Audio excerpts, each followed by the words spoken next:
नमस्कार, बहुत बहुत स्वागत है आपका। मैं हूं आपके साथ ऋतु ज्ञानवानी। आप देख रहे हैं न्यूज़ 18 का डिजिटल प्लेटफॉर्म। बात करने वाले हैं मौसम के मिजाज की, जो लगातार बदल रहा है और तूफान आंधी हम लगातार देख रहे हैं। इसी बीच 16 जून यानी कि कल उत्तर प्रदेश में मौसम का मिजाज बदलने वाला है और यूपी का मौसम एक नहीं बल्कि दो अलग अलग चरम सीमाओं को छूने वाला है। एक तरफ जहां पूर्वी उत्तर प्रदेश के जिलों में आसमान से आफत बरसने वाली है, भारी बारिश, कड़कती बिजली और 70 किलोमीटर प्रति घंटे की रफ्तार से विनाशकारी तूफान का अलर्ट जारी किया गया है। तो वहीं दूसरी तरफ पश्चिमी यूपी के लोग बूंद बूंद पानी और थोड़ी सी राहत के लिए तरसने वाले हैं, क्योंकि वहां पर मौसम पूरी तरह सूखा और गर्म रहने वाला है। आज इसी बारे में हम बात करेंगे कि कहां कहां पर मौसम का मिजाज बदलेगा और मौसम वैज्ञानिक क्या कहते हैं, मौसम वैज्ञानिक ने अचानक इस बड़े बदलाव के पीछे क्या वजह बताई है और मानसून आखिर कहां अटका हुआ है और आपको अपने ज़िले में कल क्या सावधानियां बरतनी होंगी, इस बारे में हम जानेंगे। तो सबसे पहले आज बात करते हैं उस इलाकों की जहां पर कल प्रकृति का रौद्र रूप देखने को मिल सकता है। मौसम विभाग यानी कि आईएमडी के मुताबिक कल यानी कि 16 जून को पूर्वी उत्तर प्रदेश में मौसम बहुत ज़्यादा संवेदनशील रहेगा।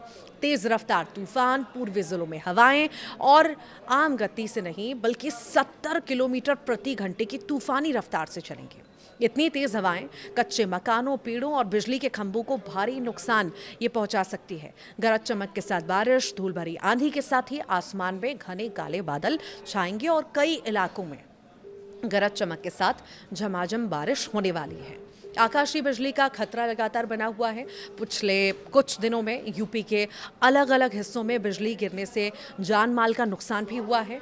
कल भी पूर्वी उत्तर प्रदेश में बिजली गिरने का हाई अलर्ट जारी किया गया है। अगर आप वाराणसी, गोरखपुर, बलिया, गाजीपुर या आसपास के जिलों में रहते हैं तो कल दोपहर के बाद बेवजह घर से बाहर ना निकलें, इससे आप बचें। खासकर किसान भाई जो है ऊंचे पेड़ों या बिजली के तारों के नीचे बिल्कुल भी ना रहें। अब बात उत्तर प्रदेश के दूसरे हिस्से की, जहां की कहानी बिल्कुल इसके उलट है। जहां पूर्वी यूपी में लोग छतरियां निकालने वाले हैं, तो वहीं वेस्टर्न यूपी यानी कि पश्चिमी उत्तर प्रदेश में कल सूखा रहने की आशंका है। कड़ी धूप और उमस महसूस होने वाली है। नोएडा, गाजियाबाद, मेरठ और बागपत जैसे पश्चिमी जिलों में कल बेहद ही तेज धूप होने वाली है। बादलों की आवाजाही लगभग खत्म हो जाएगी। वातावरण में नमी की कमी देखी जाएगी। मौसम वैज्ञानिकों का मानना है कि हवा में जो नमी बनी हुई थी वो अब तेजी से कम हो रही है। नमी कम होने से धूप सीधे बदन को झुलसाएगी। तापमान में बढ़ोतरी होगी। पश्चिमी उत्तर प्रदेश के कई हिस्सों में अधिकतम तापमान जो है एक बार फिर 38 से 41 डिग्री के पार जा सकता है, जिसमें गर्मी का प्रकोप दोबारा बढ़ेगा। यानी वेस्ट यूपी के लोगों को कल एक बार फिर से तीखी गर्मी और चिलचिलाती धूप का सामना करने के लिए तैयार रहना होगा। तो आखिर ये जो बदलता मौसम है, इसमें सावधानियां भी आपको बहुत ज़रूरी है रखना।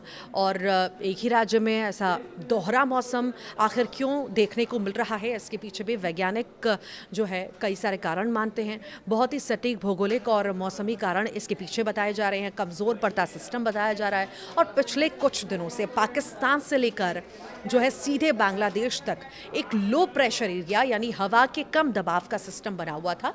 इसके साथ ही हरियाणा के पास एक पश्चिमी विक्षोभ भी सक्रिय हुआ था। इस वजह से पूरे यूपी में बारिश और आंधी का दौर चल रहा है। लेकिन अब ये वेदर सिस्टम तेजी से कमजोर भी पड़ रहा है। नमी का घटना, सिस्टम कमजोर होने के कारण हवाओं का रुख बदल रहा है, जिससे वातावरण में नमी कम हो रही है और धूप भी तेज हो रही है। मॉनसून का इंतजार करना होगा। अब बात सबसे बड़े सवाल की कि आखिर मॉनसून यूपी में कब आएगा। देखिए, देश के कई हिस्सों जैसे कि बंगाल और बिहार में मॉनसून आगे बढ़ रहा है, लेकिन अगर बात हम उत्तर प्रदेश की करें तो यहाँ के लोगों को अभी मॉनसून के लिए थोड़ा और इंतजार करना होगा। अभी जो बारिश हो रही है वो प्री मॉनसून गतिविधियां हैं और लोकल वेदर सिस्टम की वजह से है। इस बदलते और खतरनाक मौसम के बीच हमारी आपसे यही अपील है कि आप अपनी सुरक्षा से कोई भी समझौता ना करें। मौसम विभाग की इन बातों का विशेष ध्यान रखें। तूफान के वक्त बाहर ना निकलें। पूर्वी यूपी के लोग 70 किलोमीटर की आंधी के दौरान यात्रा करने से बचें। इलेक्ट्रॉनिक उपकरण बंद रखें। बिजली कड़कने के दौरान अपने घरों के टीवी, फ्रिज जैसे कीमती उपकरणों के प्लग आप निकाल दें। हाइड्रेट रहें। पश्चिमी यूपी के लोग तेज धूप में निकलते समय अपने साथ पानी ORS ज़रूर रखें ताकि डिहाइड्रेशन से बचा जा सके। मौसम से जुड़ी हर अपडेट के लिए न्यूज़ 18 के साथ बने रहिए। नमस्कार।